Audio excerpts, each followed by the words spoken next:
Now, it's my distinct honor to introduce your commencement address speaker. Our keynote speaker is the host of a new TV show in development.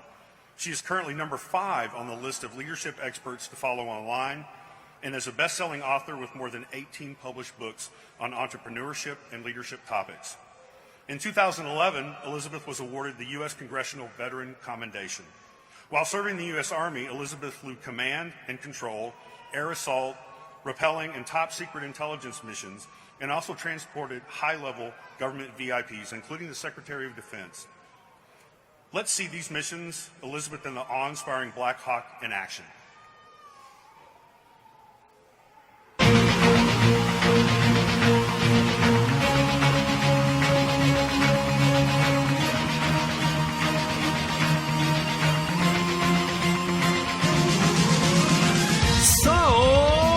Strap into your seats.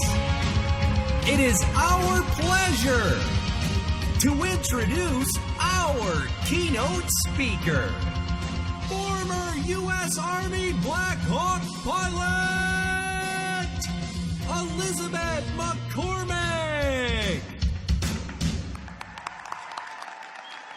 Thank you.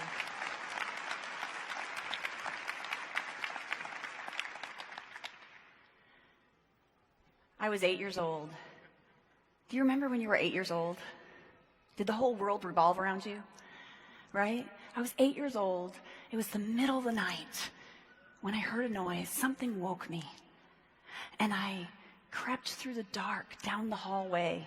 And as I went to the kitchen to get a drink of water, I realized another light was on. And as I snuck down to see what was going on, I saw my mother. My mother hunched over a card table, a table covered with books, papers, and a typewriter.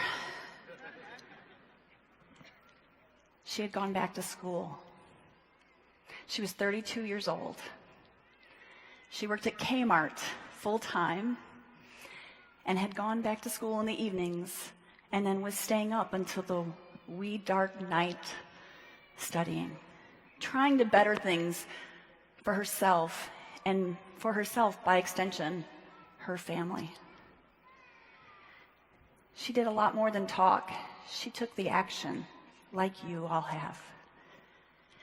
You see, the thing you might not realize is the difference that you've made to everyone else around you.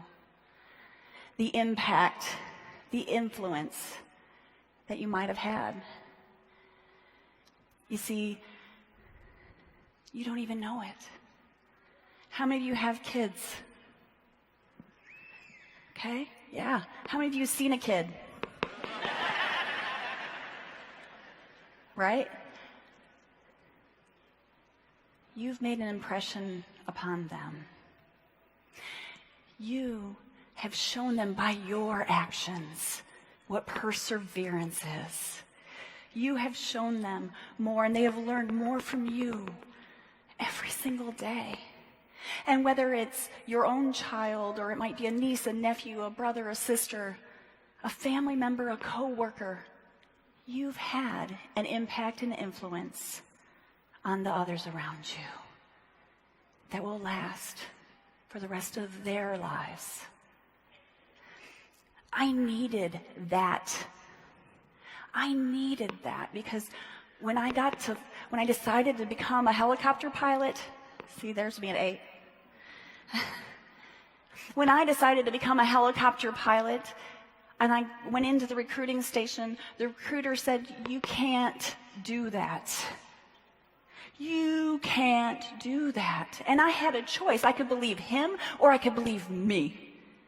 We always have a choice what we could believe. We could believe in someone else, or we could believe in our potential of that situation.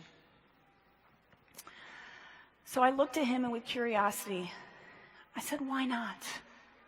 Why not? What is standing in my way? I need to know. I need to know what is standing in my way." And he said, well, you need perfect eyesight. I have that. Why not? Well, you need perfect physical condition.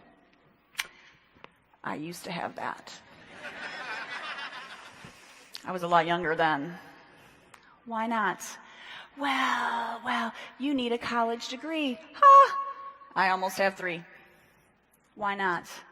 Well, you need leadership. I said, yeah, I got that too. Why not? Well, because,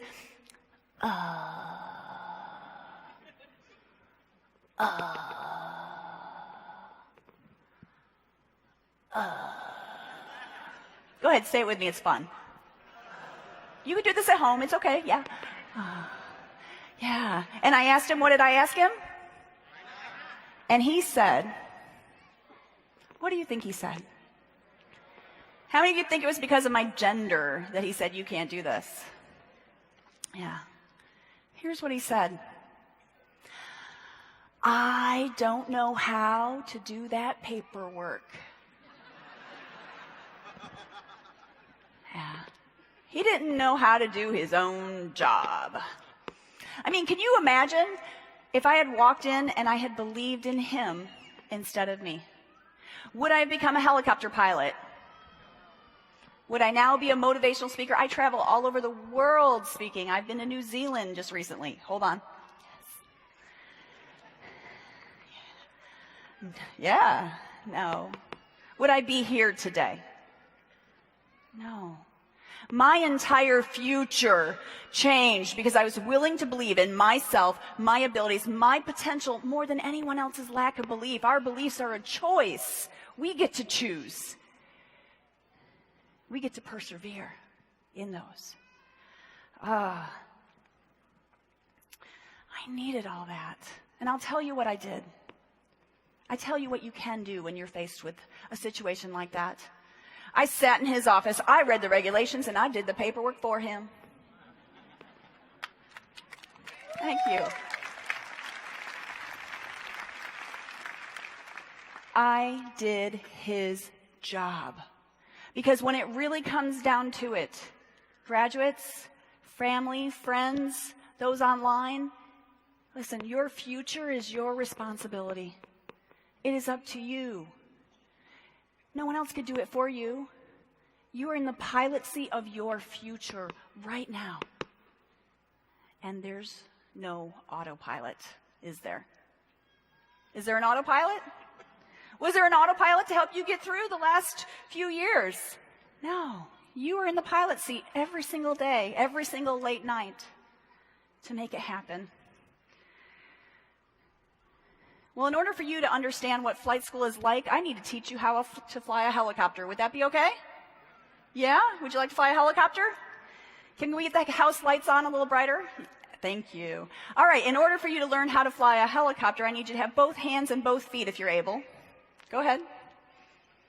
Families and friends participate too, online. Please do.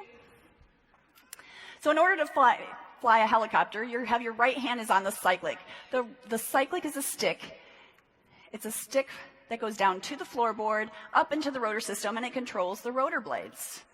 So it controls the pitch of the rotor blades. So if you want to go forward, you're going to push, take your right hand, stick it straight out. Don't hit the person in front of you. All right, that's where your cyclic would be. If you want to go forward, you're going to push and lean forward. Go ahead. There you go. And if you want to go to the side, as the whole arena, we're all going to go to the side. We're going to push and lean this side. There you go. And if you want to go to the other side, very good, you're flying. And if you wanted to go back, whoa, you have a tail back there. You pull that too far back and you hit your tail, that's bad. Don't do that. Now, while you're doing that, okay, did I just say there's no autopilot? Y'all are flying the helicopter. Keep your arm up there. You're not on the controls, you're crashing. All right? So while your right hand's there, your left hand, imagine your elbow's pinned to the floorboard. All you can move is the front part of your hand. That's the collective. The collective is the power. The higher you pull it, the more fuel it puts into the engine and more airspeed or altitude you can get. So go ahead and pull some power, because that feels good, right? So while we're flying straight like this, and we pull the power like this, here's what happens to the helicopter. We're flying this way. I pull power. The tail gets power too. And the tail does this. So I'm flying straight. My tail's off to the side. Oh, sorry. My tail's off to the side. Is this aerodynamic? No. So with your feet independently of each other while you're doing everything else, you're going to push on the foot pedals to get your aircraft, the tail, behind you in trim, what it's called. All at the same time. But wait, there's more. Because you have a center console of avionic and navigation equipment to tell you who to talk to and where to go. And while you're monitoring that, you have 4 feet of instrument panel that you're scanning to make sure you stay in your system limits. Because even though we are in the air, there are speed limits. Yep, there's just no signs. You have to have every single limit on every single gauge memorized.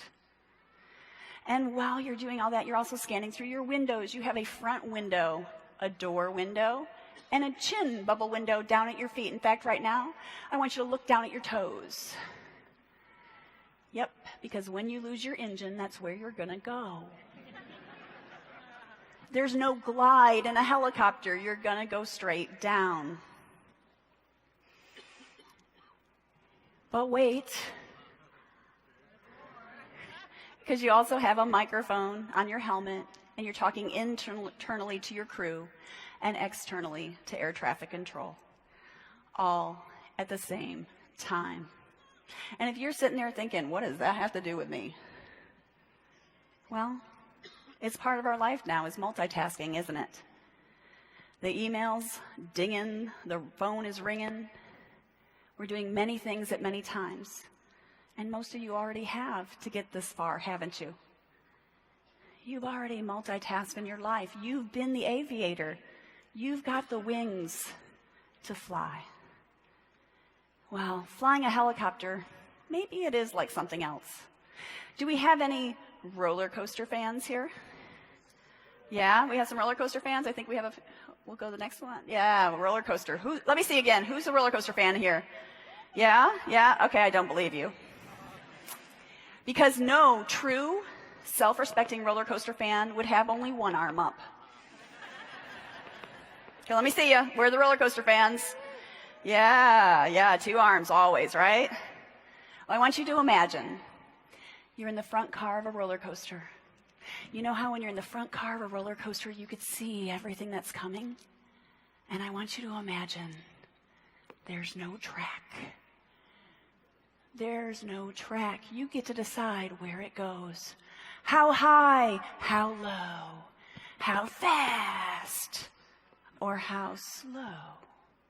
To the right or to the left, which way it should go.